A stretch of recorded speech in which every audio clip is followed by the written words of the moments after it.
ও মাই god, একসাথে এত কিছু কিভাবে সামলাবো? আপনিও কি সেম কনফিউশনে ভুগছেন? এসওপি, এলওআর, আইএলটিএস কত কিছু।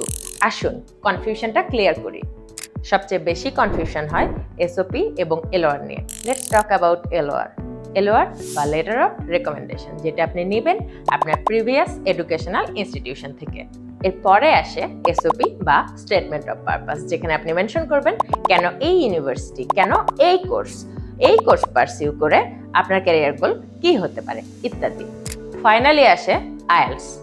আইএলটিএস ওভারঅল 6 থেকে শুরু করে 7.5 পর্যন্ত আর্ন করলেই আপনার পছন্দের যে কোনো কোর্সে অ্যাপ্লাই করতে পারেন।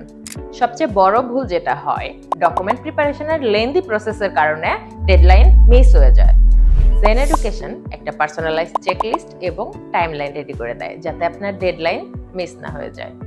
এর পরের এপিসোডে কথা বলবো যেটা নিয়ে আমাদের সবচেয়ে বেশি দুশ্চিন্তা,